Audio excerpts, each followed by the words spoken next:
Olá, seja muito bem-vindo ao programa Mão na Massa, onde eu vou te ensinar agora, na prática, como projetar 3 vezes mais rápido. Meu nome é Midori e hoje o tema é piso.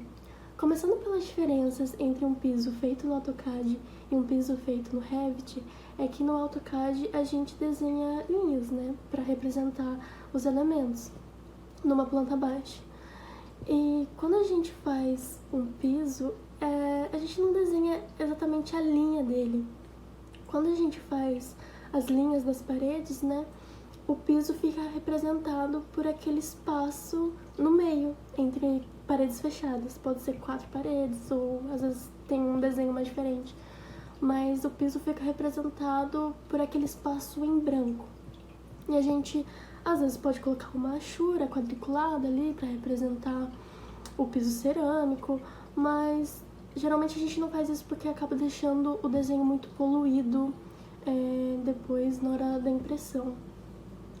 A gente só vai desenhar uma linha realmente para o piso lá no AutoCAD quando a gente está numa vista de corte ou numa elevação, em que ela de fato está aparecendo e que a aresta dela, a face dela, não tem como não estar representada. A gente, no detalhamento, pega a altura desse piso, pega a altura do contrapiso até a face de acabamento para ter uma medida certinho, fazer o detalhamento. Mas só. Fora isso, a gente não precisa fazer mais nada com o piso. Agora no Revit é diferente, porque a gente desenha os elementos não prontos, mas ele carrega informações. Como assim? No Revit, cada elemento construtivo tem uma ferramenta. O piso, por exemplo, ele tem a ferramenta dele, que a gente só vai fazer piso e mais nada. A gente pode, criar uma laje com ele, que é muito interessante fazer isso, mas não tem como você fazer uma parede com essa ferramenta de piso, entendeu? Então, no Revit, a gente consegue criar o piso ali na planta baixa, só que ele pode sim, dependendo da representação gráfica, parecer que não tem nada, assim como no AutoCAD, mas quando a gente entra em uma outra vista, ele vai estar lá criado. Porque no Revit é um sistema BIM em que tudo está integrado. Então, quando a gente modela um piso, não importa a vista em que você tá ou que você mude de vista, ele vai estar lá, criado. Uma vez que você faça, você pode entrar em qualquer vista para ver ele. Mas você pode estar pensando assim, tá, e se eu mudar o tamanho do piso? Independente, você altera uma vez, faz a alteração que você precisa e ela vai automaticamente mudar também, fazer essa alteração em todas as vistas. Porque funciona como uma modelagem, como se você estivesse fazendo uma maquetezinha real, tipo, no mundo real, fazendo uma maquete igual aquelas de apresentar em escola, sabe? Você faz uma maquete e você pode estar olhando aqui de cima, ou você pode estar olhando aqui de frente, ou, sei lá, numa vista isométrica, que é meio diagonal assim, que uma vez que você fez aquela parte da maquete, ela vai estar ali, não importa que ângulo você veja. Então, no Revit é basicamente isso. Você criar uma modelagem, independente da vista em que você tá, em que você criou a modelagem, qualquer vista que você entre, ela vai estar lá criada. Então, o piso é importante fazer, por mais que às vezes no AutoCAD a gente, na planta baixa, a gente nem faz o piso, Mas é importante fazer porque ele vai aparecer em outras vistas e vai te ajudar a ganhar tempo na hora de fazer os cortes, na hora de fazer outras vistas. Às vezes é interessante apresentar uma vista isométrica de alguma parte que tem um detalhamento diferente, ou que seja legal mesmo mostrar no projeto. E também outra coisa que é importante na hora que a gente cria o piso e de por que criar o piso, não só por causa que ele vai aparecer em outras vistas, mas porque depois a gente consegue tirar informações do que está criado ali. Como assim? A gente consegue descobrir quanto de área tem de cada tipo de piso. Por exemplo, no seu projeto agora tem piso cerâmico, piso de concreto e piso laminado, por exemplo. Você consegue saber de cada um desses 3 quanto de área tem, baseado no que está modelado, né? E se você fizer alguma alteração, essa tabela é atualizada automaticamente. Você não precisa fazer nada. Você precisa ir lá, criar a tabela, que é muito fácil também. Mas uma vez que você criou e determinou quais informações você quer ver, quer saber, você não precisa fazer mais nada. Às vezes tem que dar uma filtrada, uma classificada, mas são detalhes que a gente pode ver depois. E por que essas tabelas são tão importantes? Porque elas saem automaticamente. A gente não tem que ficar fazendo conta na calculadora, assim, na mão, né? Tipo, coisa por coisa, item por item.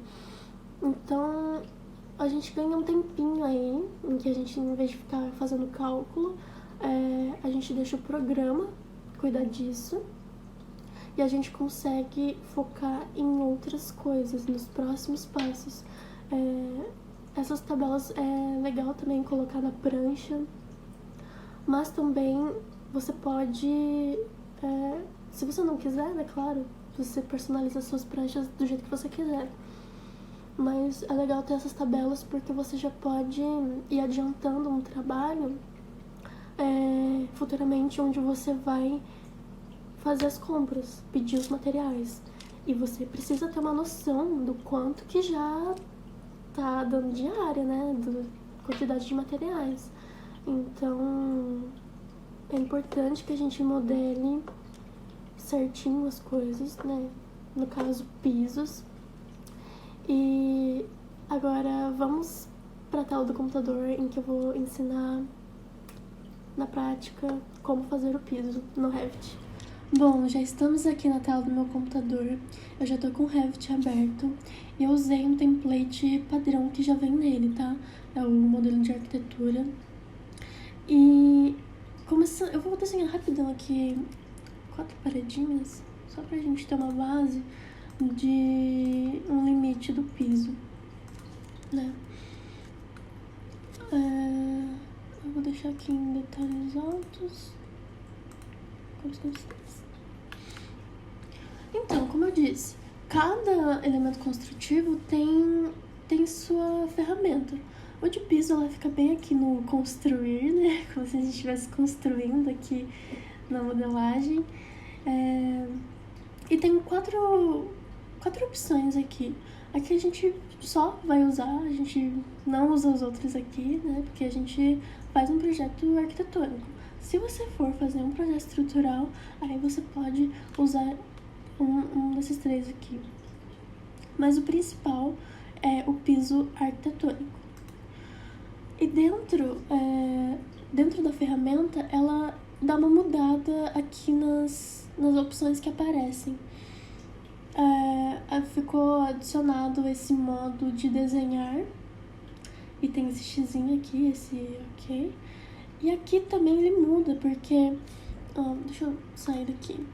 Quando a gente não tá em nada, essa barra de propriedades aqui, ela fica da vista em que a gente tá. Então a gente tá numa planta de piso e a escala da vista agora é de 1 para 100. Eu posso mudar aqui, né?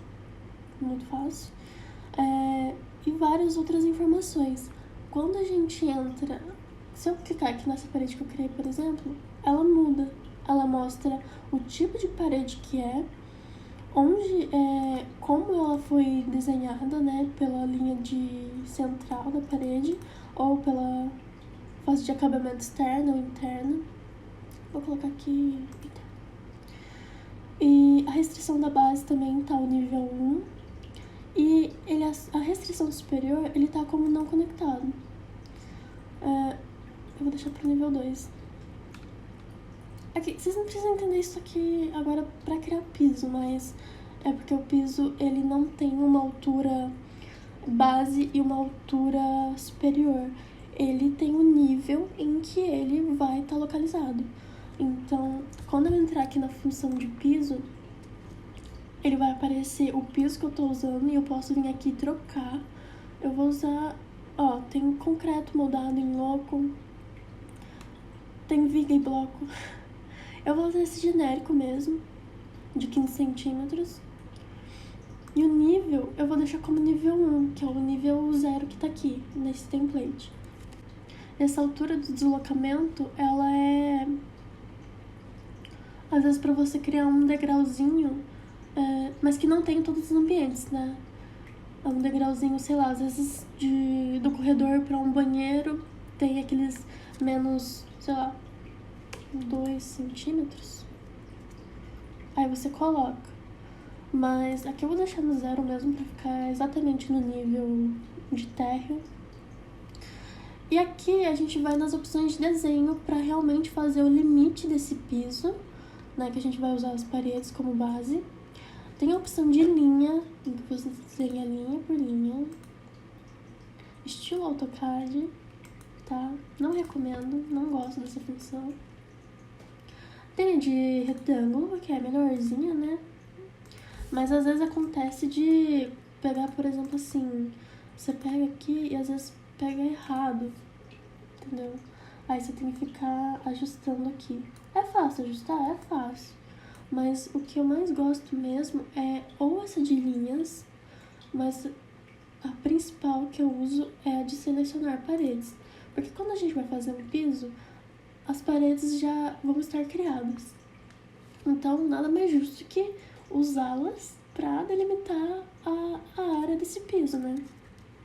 Agora você vai vir aqui, você pode vir aqui e selecionar uma por uma, que eu também não... Assim, é fácil, né, selecionar, mas o que eu gosto mesmo é aproxima até ele ficar em azul, né, como se estivesse quase selecionando. Aproxima sem clicar de uma parede. Dá um tab no teclado e ele vai ficar assim. Ele vai ficar todas essas paredes em azul. Aí você dá um clique. Aí já vai estar tudo selecionado. Às vezes acontece dessa linha tá pra fora. Mas é só você vir aqui e trocar. Que é melhor. Se você deixar pra fora, ele vai contabilizar uma área de piso em que vai ser falsa, porque o piso não vai entrar embaixo da parede, né? Então, se você fazer isso em todos os pisos, vai somando uma área que ele não vai estar na obra real, e no quantitativo vai acabar dando uma diferencinha que de pouquinho em pouquinho vai dar uma diferença significativa. Então é importante deixar sempre para dentro das paredes, que é o que realmente vai acontecer. E tem outra coisa. Você vai dar um ok, confere, né, se tá no nível térreo, no nível 1 que tá aqui, né, 0, se tá tudo ok, e confirma. Ele tá cinza, assim, porque ele é um piso genérico que tá, assim, sem material. Verdade. Vou ensinar já como mudar isso. Não, deixa eu mostrar uma coisa antes. Quando você faz uma parede e um piso no Revit, quando você... Por exemplo, aqui tem 8 e 10, né? Agora eu mudei o projeto, agora eu quero que seja 9. O piso muda junto. Eu não tenho que ficar alterando, entrar para editar o limite do piso e, né, tava aqui mais ou menos, e puxar de novo. Eu não preciso fazer isso. Ele já vai estar se movendo junto, se alterando junto. E a mesma coisa, vamos entrar no piso 3D aqui. Aqui essa... Vamos deixar tudo na restrição superior de nível 2. Pra ficar mais fácil. Colocar... não tá muito bonito, mas é as configurações de material deles. Aqui a gente já tá... Se a gente mover, a gente pode mover no 3D mesmo. 750, agora eu quero 10. Pronto. Aí a gente vem aqui, ele já tá em 10. Viu como é interessante? E agora, pra mudar o piso mesmo, a gente vem aqui, seleciona um dos pisos, editar arquivo. Como a gente quer criar um diferente, a gente vai em duplicar.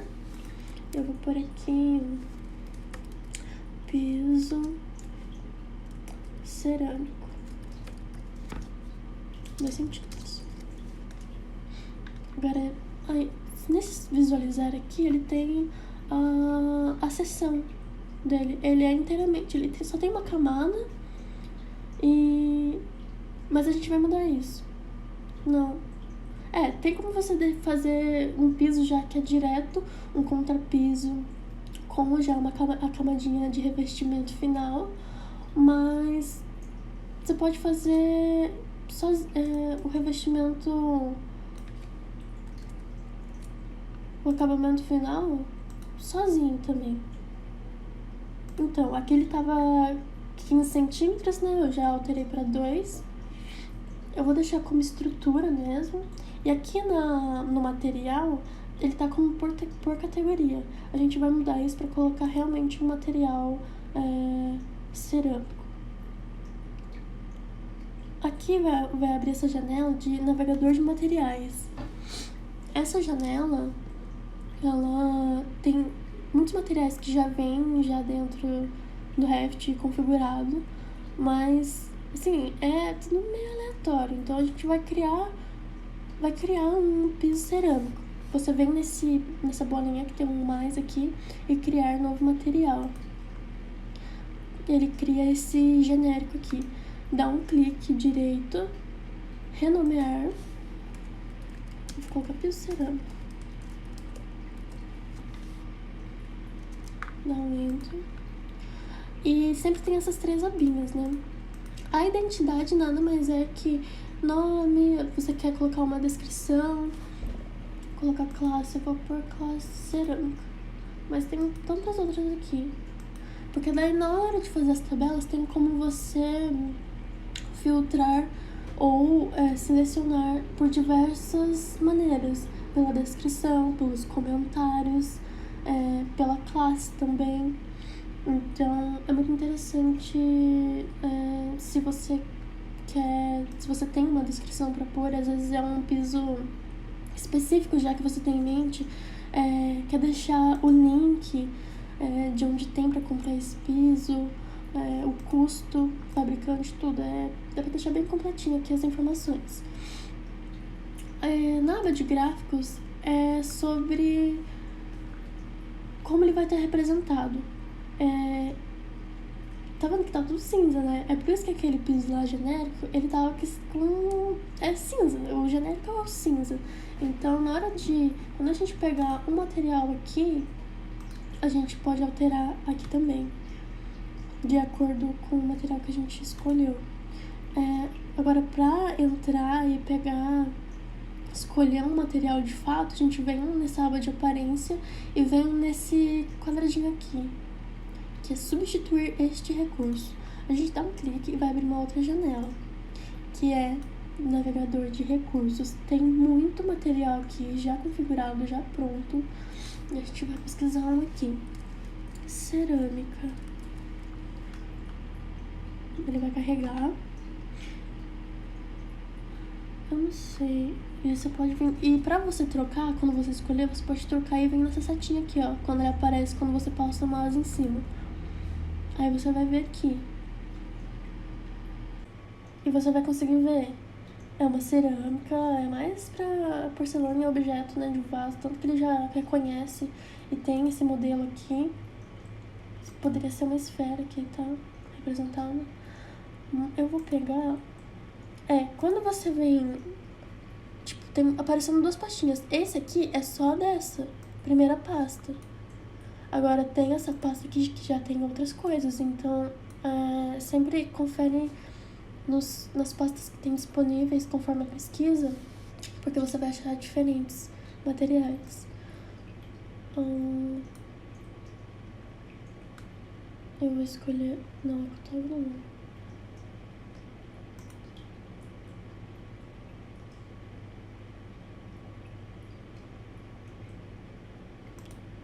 Tem como alterar a cor também.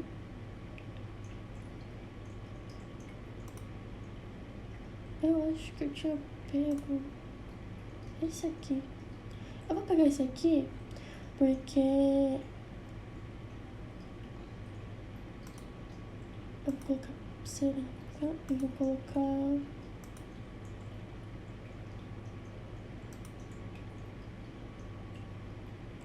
Vou deixar outro brilho. Aí, quando você decidir, né, já trocar aqui, pode fechar a janela. Você pode alterar o nome, tá? Tem como alterar a cor.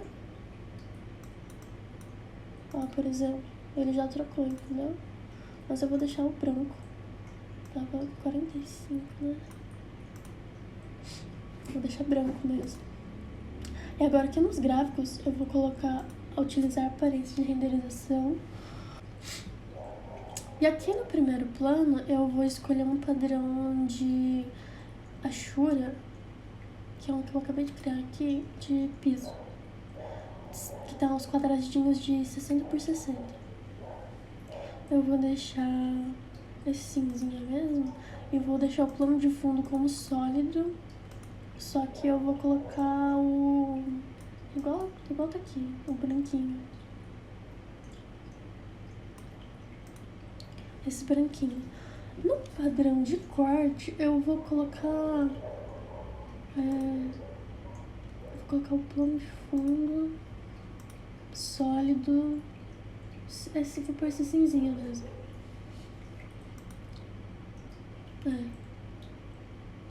Eu vou deixar esse cinza.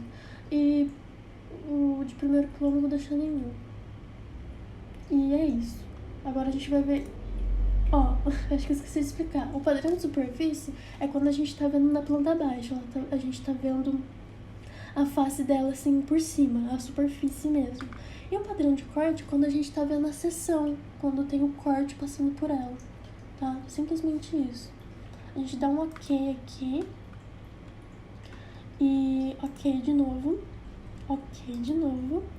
E ó, já tá aparecendo quadriculadinho. Eu achei só o fundo um pouco cinza demais, mas tá bom. E...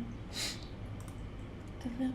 Eu vou fazer um corte aqui rapidinho. Colocar em cores consistentes, né? Tá vendo? Ela tá cinzinha. Assim como tudo, né, no projeto, né? Mas enfim. Ela tá cinzinha. Se eu alterar aqui de novo... sei lá, vamos colocar vermelho, aplicar aqui. Tanto que aqui, ó, tá sendo visto pelo corte, né? Então, ó, pronto. Você configura do jeito que você quiser, do jeito que você achar melhor. Eu vou deixar um cinza mais claro só. E aqui também, vou deixar mais branco. Vou deixar tudo branco. Deixa tudo branco. Bem branquinho, bem branquinho. Ó, já clareou aquele cinza que tava muito escuro, né? E você pode fazer isso com qualquer alimento. Aqui também tem o editar tipo de parede. E é o mesmo esquema a janela, tá? E os níveis aqui, eu posso muito bem selecionar esse piso aqui. E eu mudei, tipo, não, eu desenhei errado aquela hora, era pra ser o piso 2, o piso superior, nível 2. Pronto, seleciono aqui, ele foi parar lá em cima já. E no 3D também. O que mais? Altura do deslocamento. Tem... sei lá, qualquer coisa. Vou colocar aqui menos 15. Pronto. Alterou também, já tá menos 15 aqui. Vamos medir. Menos 15. Deixa eu usar aqui. E... o que eu gosto de fazer é... Vou voltar pro nível 1. Que... eu vou dar só um copiar e... eu simplesmente copiei. Eu fiz 2. Tem 2 pisos cerâmicos aqui no mesmo lugar. Eu dei Ctrl C e depois dei Ctrl Shift V pra colar no mesmo lugar. Eu vou selecionar um e vou trocar pro piso genérico. E no corte, ele tá pegando por cima do piso cerâmico. Eu vou dar uma união aqui entre eles. Eu dei um tab pra selecionar. Pronto, cortei. Assim vai ficar melhor. É o jeito que eu faço nos meus projetos. Eu acho melhor quando... porque esse contrapiso aqui eu faço na edificação inteira, tipo, geral. Agora, esse piso cerâmico eu faço ambiente por ambiente. E por isso que eu faço esse recorte, porque é pra ele cortar por cima do contrapiso e não ficar pegando a área repetida, né? E pra você ver uma informação do piso ou de qualquer elemento que seja, é só você dar um clique nele. Se você der 2, ele vai entrar no croquis pra você editar o limite dele. É só um, e você vem olhar aqui na barra de propriedades, na parte de cotas. Inclinação tá sem nada porque ele não tem, é um piso reto normal mesmo. De perímetro ele tem 47 metros, de área 137 metros quadrados, de volume ele tem 20 metros cúbicos. E uma coisa interessante é que esses números, eles são calculados sozinho, tá? Se eu vir aqui nessa parede e mexer, a hora que eu entrar aqui no piso, ele já mudou. O volume foi de 20 para 25, a área, eu não lembro como que tava, agora tá 170, enfim, ele vai aumentando. Ou, claro, né, conforme você for diminuindo, ele também vai automaticamente calculando para você todas essas informações. E depois, quando a gente montar a tabela, criar a tabela de pisos, a gente vai conseguir reunir todas as áreas de todos os pisos que foram modelados no projeto e calcular os totais. E esse foi o tema de hoje. Eu espero que você tenha gostado e realmente aprendido a criar um piso no Revit sem maiores dificuldades. Se você tem alguma dúvida ou quer perguntar alguma outra coisa, pode deixar nos comentários que eu vou ter o maior prazer em te responder. Até o próximo episódio na semana que vem e até lá!